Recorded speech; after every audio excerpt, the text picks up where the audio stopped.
We meet at a time of a rising geopolitical tensions, significant conflicts, climate change-related natural disasters, and numerous pressing humanitarian issues that require our urgent attention.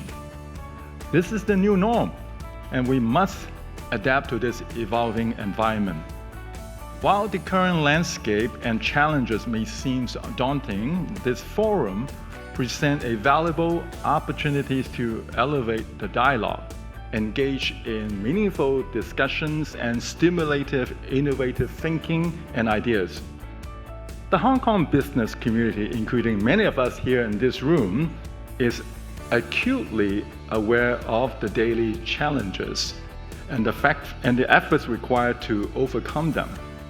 As we witness the shifting dynamics of global trade and investment, it is crucial to understand how China's economic policies and growth trajectory will reshape not only its future but also Hong Kong's vital gateway. How can we position ourselves to leverage these challenges? The Belt and Road Initiative presents unparalleled opportunities for Hong Kong to connect with the emerging markets across Asia. We will explore how these initiatives can foster economic growth and collaboration, transforming Hong Kong into a hub for innovation and commerce. What strategies can we adopt to ensure that we are at the forefront of these developments? Given these changes, it is imperative that we rethink our identity and positions on the global stage. How can we transform Hong Kong into a dynamic center of opportunities, resilience, and adaptability? This transformation calls for bold visions and innovative approaches. Historically, Hong Kong has been a bridge between East and West, a role that we must strengthen even further. Our tradition of facilitating capital flow into China during its economic reform era laid the groundwork for mutual growth. Now, as we stand at the cusp of a new chapter, we have the opportunities to preserve this legacy, embrace change, and add the new value to the relationship with China.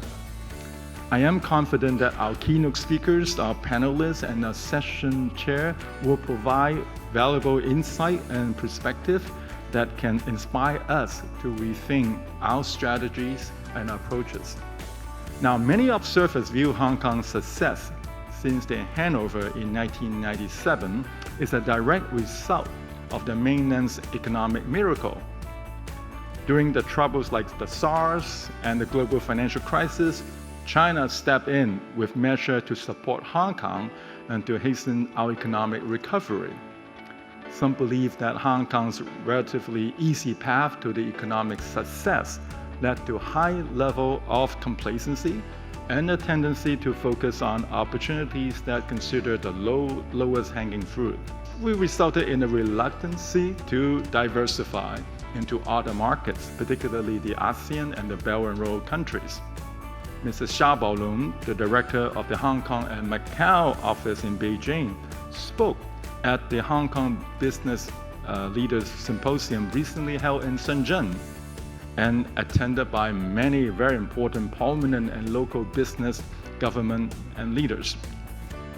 And he outlined clearly the expectations of the central government and President Xi Jinping. The sentiments and the message conveyed at the Shenzhen Forum are not new. In fact, President Xi first indicated back in 2016 to the people in the mainland China that to cope with this major transformation, the key is to have the wisdom to see the changes, the ability to deal with the changes, and the courage to make the changes. However, his ideas have only begun to resonate more recently in Hong Kong. In a rare open letter dated July 30th this year, written in response to a letter from a group of Hong Kong entrepreneurs with strong familial ties to Ningbo, President Xi urged those entrepreneurs to support national reform and contribute significantly to the Chinese modernization. The spirit of the message was to embrace change, and the message was intended as a signal to the business sector here in Hong Kong. Now, for many years, countless people on the mainland have viewed Hong Kong as the benchmark of success and aspiration. Now, today, however, the tide has turned, and we are being encouraged to draw inspiration from the achievements of our counterparts in Guangdong province. Now, this is the stark reminder of the changing dynamics and the situation that we must address to fulfill our role and to maximize the unique advantage of the one country and two systems. We must be creative and confident and find solutions that redefine our role and how relevant we are with China and the region. Everyone talks about the recent meetings between central government leaders and our Hong Kong businessmen. Now, Hong Kong is under the pure capitalist model. We're not very familiar, we're not very used to, central government telling you what to do. In fact, Hong Kong businessmen are very smart here. We definitely know what we're doing. When there's money to be made, we know where to make it. So we don't need anyone to tell us what to do, how to do it. But you know what? I think that's exactly the problem. We tend to only look at things that is in our interest only and nothing else. I think the message from our leaders from Beijing and from mainland is very loud and clear.